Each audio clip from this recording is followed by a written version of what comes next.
എൻ്റെ ചാനലിലേക്ക് എല്ലാ കൂട്ടുകാർക്കും സ്വാഗതം. ഇന്ന് ഞാൻ ദാണ്ട് ചില്ലി പാസ്ത വിത്ത് ക്രീമി കോൺ ആയിട്ടാണ് വന്നിരിക്കുന്നത്. അതിന് നമുക്ക് ആദ്യമേ പാസ്ത ഇതുപോലെ ഒന്ന് വേവിച്ചെടുക്കാം. അതിന് പിന്നെ നമുക്ക് ആവശ്യമുള്ളത് ഒരു ചെറിയ സവാള ഇതുപോലെ ഒന്ന് അരിഞ്ഞെടുക്കണേ. പിന്നെ ചൂടായ പാനിലേക്ക് ജിഞ്ചർ ഗാർലിക് പേസ്റ്റും പിന്നെ നമ്മൾ അരിഞ്ഞ് വെച്ചേക്കുന്ന ഒണിയനില്ലേ അതും കൂടി ഇട്ട് നന്നായിട്ടൊന്ന് ഇളക്കി കൊടുക്കാം.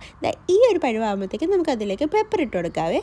പിന്നെ ആവശ്യത്തിന് ടൊമാറ്റോ സോസും ഇട്ട് നന്നായിട്ടൊന്ന് ഇളക്കിയെടുക്കണേ. അതിലേക്ക് നമുക്ക് കുറച്ച് റെഡ് ചില്ലി ആഡ് ചെയ്യുന്നുണ്ട്. അത് എരിവിന് വേണ്ടിയിട്ടാണ് കേട്ടോ.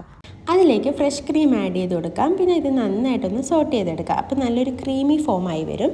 അതിലേക്ക് കുറച്ച് ഉപ്പും കൂടി ആഡ് ചെയ്തിട്ട് നന്നായിട്ട് ഇതുപോലെ ഒന്ന് മിക്സ് ചെയ്തെടുക്കാം. പിന്നെ ഞാൻ നോക്കിയപ്പോൾ നന്നായിട്ട് തിക്കായിപ്പോയി. അതിനോട്ട് ഞാൻ കുറച്ച് പാൽ ഒഴിച്ചു കൊടുക്കുന്നു. അത് കുറച്ച് ലൂസ് ആവാൻ വേണ്ടിയിട്ടാണ്. ഇതുപോലെ അയച്ചപ്പോഴത്തേക്ക് കറക്റ്റ് ഒരു ഫോമിലായി.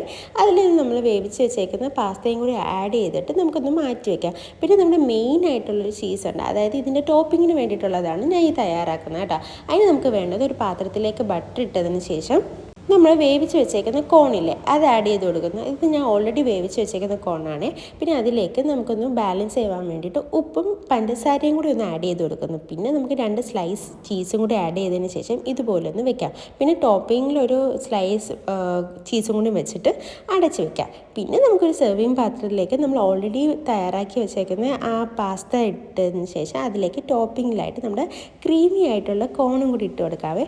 എന്നിട്ട് ഇത് ചൂടോടെ തന്നെ ഒന്ന് ഇളക്കി നമുക്കൊന്ന് മിക്സ് ചെയ്തിട്ട് ഇത് രണ്ടും കൂടി ചേർത്തൊന്ന് കഴിച്ച് നോക്കുകയാണെങ്കിൽ വളരെ ടേസ്റ്റിയാണ്. അപ്പോൾ എൻ്റെ വീഡിയോ ഇഷ്ടമായെങ്കിൽ എല്ലാവരും ലൈക്ക് ഷെയറും സബ്സ്ക്രൈബും ചെയ്യണേ.